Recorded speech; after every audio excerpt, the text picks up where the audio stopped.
আজি BTC-বাসী ৰাইজৰ বাবে BTR-বাসী ৰাইজৰ বাবে এটা অতি আনন্দৰ দিন। ছেপ্টেম্বৰ মাহত অসমৰ বাকী অঞ্চলৰ ৰাইজে অৰুণোদয় আঁচনি লাভ কৰিছিলে, কিন্তু BTR-ৰ নিৰ্বাচনৰ পৰিপ্ৰেক্ষিতত BTR-ত আমি অৰুণোদয় আঁচনি দিব পৰা নাছিলোঁ।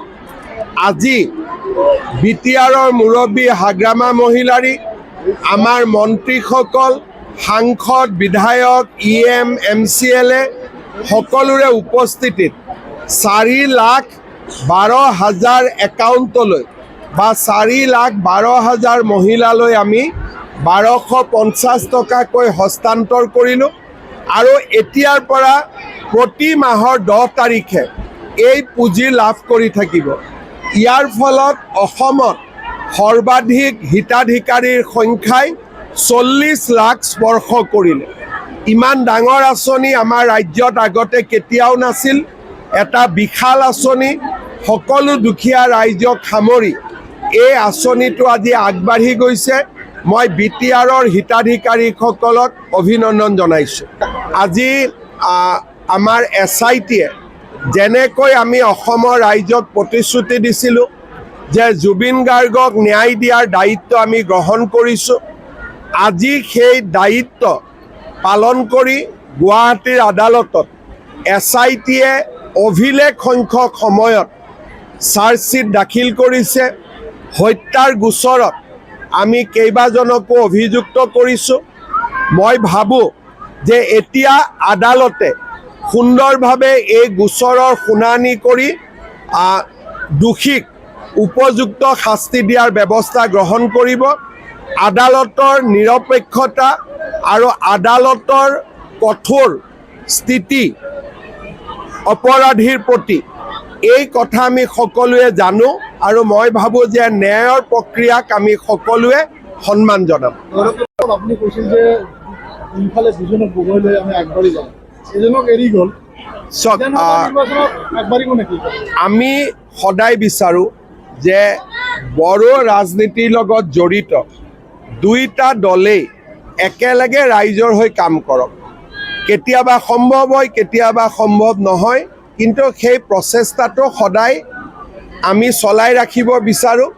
কিন্তু নিৰ্বাচনত অলপ তিক্ততা থাকে, নিৰ্বাচনৰ পিছতো তিক্ততা হৈ থাকে। গতিকে আজি সেই কথা পতাটো সময় নহয়, ভৱিষ্যতে আমি নিশ্চয় পাতিম। এতিয়া চিফ জাষ্টিছৰ লগত কথা পাতিব লাগিব। ইয়াৰ এটা প্ৰক্ৰিয়া আছে। CGM-ৰ পৰা কোৰ্টটো কেছটো ছেশ্যন জাজলৈকে যাব, তাৰ পিছতহে fast track court, special PP এই কামবিলাক আমি কৰিম। আৰু বহুত কাম হৈ থাকিব। 1 জানুৱাৰীৰ কাৰণে অপেক্ষা কৰক। বাবু আঁচনি 1 তাৰিখে আহিব।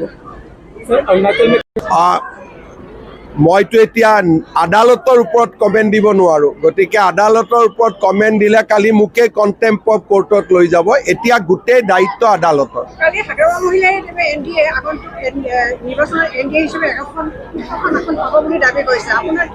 মই আসনৰ সংখ্যা নকওঁ, কিন্তু খুব সুন্দৰভাৱে আমি সকলোৱে লগ লাগি চৰকাৰ গঠন কৰিম, তাত কোনো সন্দেহ নাই।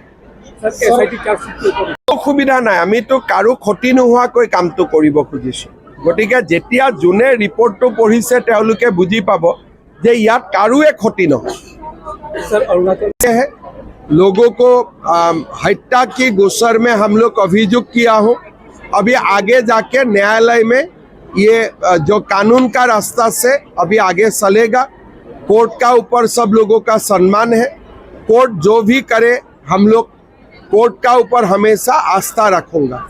एतिया एटू हो गल जेतिया नेक्स्ट गौरव गोगोई। आज हम BTR का जो घटना हुआ है, मेरा मंत्री बिमल बोरा जी स्पॉट में है, तो उनको आने दीजिए। लेकिन बहुत ही दुखद घटना है, हम लोग सबको मालूम है।